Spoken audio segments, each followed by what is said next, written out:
नया IBN 7 हौसला है।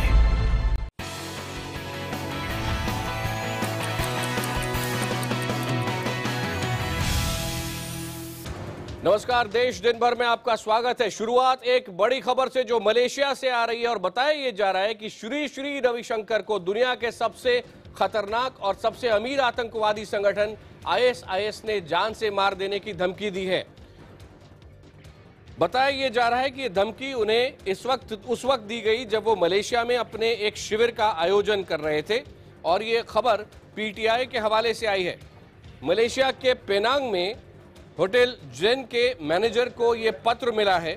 इस पत्र में ISIS का नाम लिखा है और चेतावनी दी गई है कि अगर ये होटल श्री श्री रविशंकर को अपने यहाँ ठहरने देगा तो उसके गंभीर परिणाम भुगतने पड़ सकते हैं।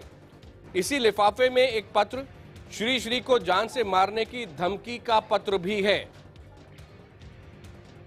बेंगलुरु में मौजूद आर्ट ऑफ लिविंग सेंटर की PRO मानसी धर्मराज ने बताया है कि मलेशिया में चल रहे शिविर में तकरीबन 10,000 लोगों ने भाग लिया। इसी दौरान यह धमकी पत्र मिला है।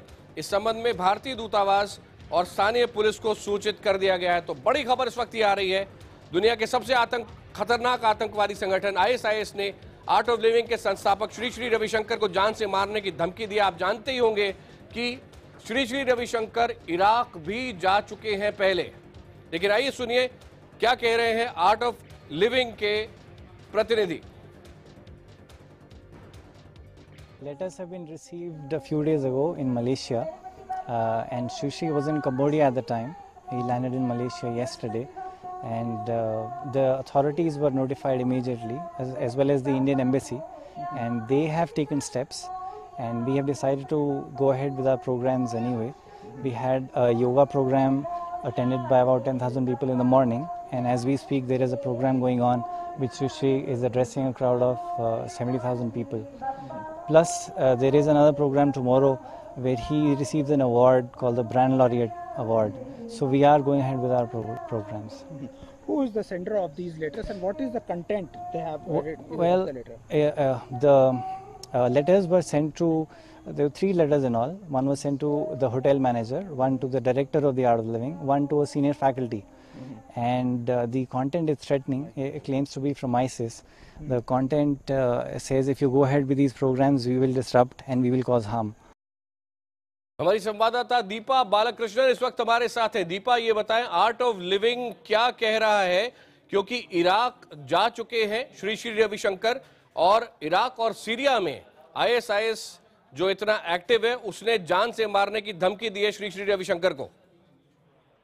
एक्चुअली श्री श्री रविशंकर आज मलेशिया में अपना योगा प्रोग्राम कर रहे थे सुबह और आर्ट ऑफ लिविंग के ऑफिशियल्स के मुताबिक ये कहना है कि श्री श्री को धमकी मिला। उनके एक मेल में लेटर आया, उस मेल में एक फोटोग्राफ भी था जहाँ पे ISIS जो ISIS क्लेम करता है कि ये उनका ईमेल है और उन्होंने एक पोस्टर में भेजा एक फोटोग्राफ जहाँ पे वो किसी को मार डाल रहे हैं और यहाँ पे वो ये कह रहे हैं कि वो वार्निंग दे रहे हैं कि किसी भी इस्लामिक कंट्री में वो न जाए और अपना योगा प्रोग्राम या कोई और कार्यक्रम भी वहाँ पे न होल्ड करें, क्योंकि वो श्री अभी उनके भी एक टारगेट में है।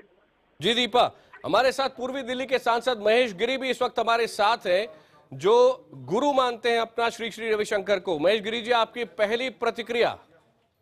मैं इतना ही कहना चाहूंगा आपके माध्यम से कि श्री श्री रविशंकर जी एक निर्विवादित व्यक्ति है और अजात शत्रु भी कहा जाता है, जिनके जीवन में प्रेम के सिवा और प्रेम के संदेश के सिवा कुछ नहीं है। उनको ये जो धमकी मिली है कहीं ना कहीं उनकी अपनी अज्ञानता या उनको कहीं ऐसा डर है कि इस्लामिक कंट्री में कोई धार्मिक फैलाव करेंगे।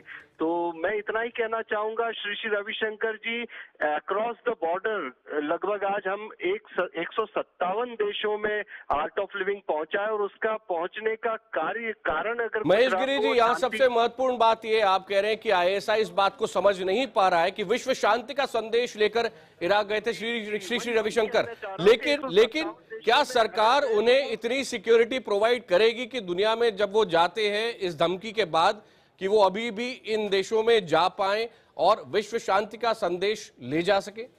मैं इतना जरूर कहूंगा, उनके जीवन को बहुत नजदीक से मैं जानता हूं, क्योंकि मैं उनके साथ रहकर और उनके आशीर्वाद से कार्य भी उस संस्था में किए हैं।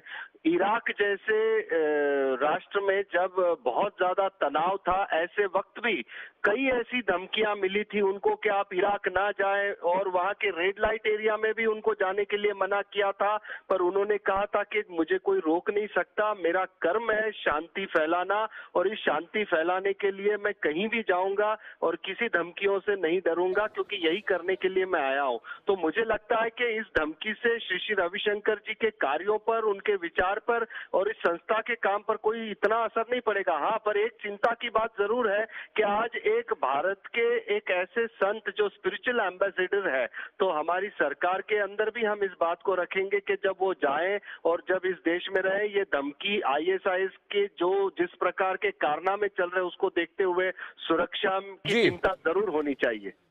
महेश गिरी जी, बहुत बहुत धन्यवाद हमसे बात करने के लिए। इस पर अपडेट्स आपको आगे भी देते रहेंगे। श्री रविशंकर को दुनिया के सबसे खतरनाक आतंकवादी संगठन ISIS ने धमकी दी है, जान से मार देने की धमकी दी है। आगे बढ़ते हैं और बात करते हैं आम आदमी पार्टी की। आज बहुत तेजी से गतिविधियां बदली हैं आम आदमी पार्टी के अंदर, और आपको आपके स्क्रीन पर दिखा रहे दिन भर आज हुआ क्या। अगर आप ध्यान से यहां पर देखेंगे तो आज सुबह आम आदमी पार्टी की जब बैठक शुरू हुई, उसमें शुरू होने के थोड़ी देर बाद राष्ट्रीय परिषद की बैठक थी। उसके बाद योगेंद्र यादव ने कहा कि उनके समर्थकों को अंदर जाने नहीं दिया जा रहा है, और जो अरविंद केजरीवाल सबके खिलाफ धरना करते थे, उन्हीं के खिलाफ योगेंद्र यादव आज सुबह धरना देकर बैठक के बाहर बैठ गए। और साथ ही साथ तीसरे विंडो में आप देखिए, आपको बाकायदा नजर आ रहा होगा कैसे धक्का मुक्की का उन्होंने आरोप लगाया, वो इस विजुअल में आपको नजर आ रहा होगा। और साथ ही साथ मारपीट का आरोप लगा कि जब बैठक शुरू हुई उसके बाद में योगेंद्र यादव और प्रशांत भूषण गुट के जो लोग थे उनके साथ मारपीट हुई। रमजान चौधरी ने बाकायदा ये आरोप लगाया है। और जब सारी बैठक हो रही थी उस समय योगेंद्र यादव और प्रशांत भूषण का विरोध बाहर कर रहे थे बड़ी संख्या में अरविंद केजरीवाल के समर्थक। और आखिरकार इस बैठक में राष्ट्रीय कार्यकारिणी से, नेशनल एग्जीक्यूटिव से निकाल दिया गया 4 प्रमुख नेताओं को।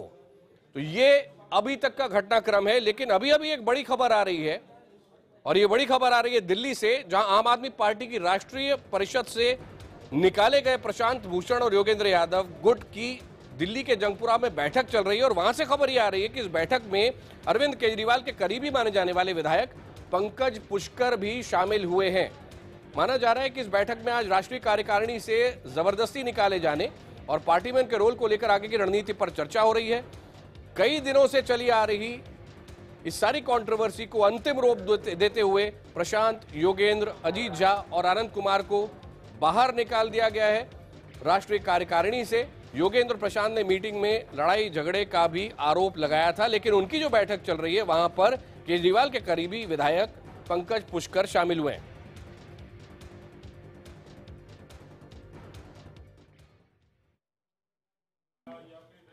और अभी आइए ये दिखाते हैं आपको कि आम आदमी पार्टी का जहां तक सवाल है, दोनों तरफ से आरोप प्रत्यारोप का दौर चल रहा है और दोनों पक्षों की क्या बात है। आरोप लगा रहे हैं योगेंद्र यादव और उनके समर्थक मारपीट का और असंवैधानिक तरीके से उनको राष्ट्रीय कार्यकारिणी से निकालने का, और जवाब दे रहे हैं आम आदमी पार्टी केजरीवाल गुट के लोग। जैसे ही इन्होंने रमजान चौधरी ने कहा दोनों की बातें सुन लीजिए, इनको घसीटते हुए हॉल से बाहर लेके गए, इनको मारा। जो कह रहे हैं ना कि ऐसी बात गलत है, आप देख लीजिए, आपके सामने बैठे हुए हैं। जो मारपीट की बात कही जा रही है एकदम गलत बात है, एकदम झूठी बात है। कोई मारपीट नहीं हुई है, और अगर आप कहेंगे जरूरत पड़ेगी तो उसके प्रमाण भी हम दे देंगे। इसलिए इस तरह की बात नहीं करनी चाहिए। अगर इतना विश्वास था बहुमत में, तो फिर सीक्रेट बैलेट में क्या दिक्कत थी? क्यों डरे हुए थे? चर्चा क्यों नहीं करवा लेते? कैमरा चल रहा था इनकी पसंद का, दिखा देते कैमरा पे किसने क्या बात की। अगर ये विश्वास होता कि वास्तव में मेजॉरिटी साथ है, तो ये नाटक करने की जरूरत नहीं होती। राष्ट्रीय परिषद ने सामूहिक रूप से कोई फैसला लिया है और 247 लोगों के सिग्नेचर हैं। 8 लोगों ने खिलाफ, वहां पे बैठे हुए लोगों ने उनके पक्ष में भी वोट दिया है 8 लोगों ने। तो अगर वो 8 लोग हमारे किसी दबाव में होते, और जैसा वो बता रहे हैं बाउंसर और मारपीट हम कर रहे हैं, 8 लोगों ने तो उनके पक्ष में वोट दिया कुछ साथ। लेकिन महत्वपूर्ण बात यह भी है कि जहां तक अरविंद केजरीवाल समर्थक कुछ नेता हैं, विधायक भी हैं, वो ये कह रहे हैं कि वो तभी दम लेंगे जब इन चारों नेताओं को, जिनमें योगेंद्र यादव, प्रशांत भूषण शामिल हैं, पार्टी से ही निकाल दिया जाए।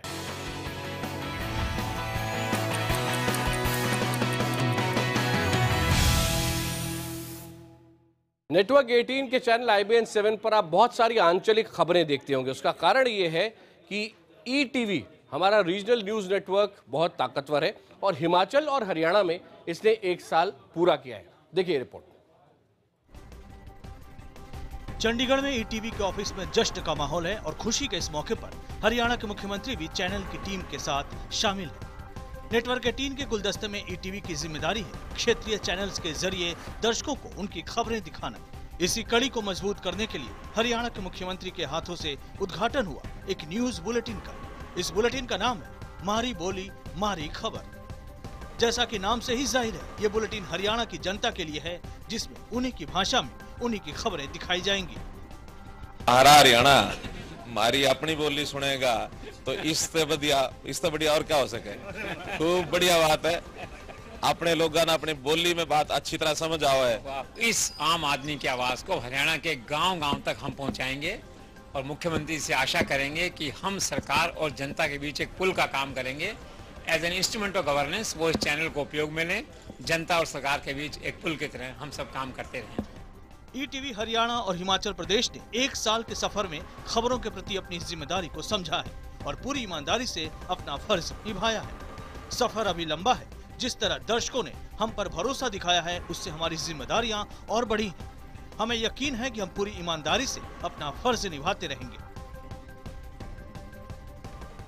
आपको याद दिला दें कि एक ब्रेक के बाद आप देख सकेंगे हमारा खास कार्यक्रम स्पेशल रिपोर्ट, जिसके अंदर आज बात करेंगे आम आदमी पार्टी किस ओर जाती हुई नजर आ रही है, क्या है पार्टी का भविष्य। लेकिन जाते जाते आपको इन विजुअल्स के साथ छोड़े जा रहे हैं। आज 9वां दिन है नवरात्रि का, मां सिद्धिदायिनी के उस रूप की पूजा की जाती है और साथ ही साथ आज रामनवमी भी है, श्री राम का जन्मदिन। देश भर में उसके लिए विशेष कार्यक्रम आयोजित किए गए। इन्हीं विजुअल्स के साथ आपको छोड़े जा रहे हैं।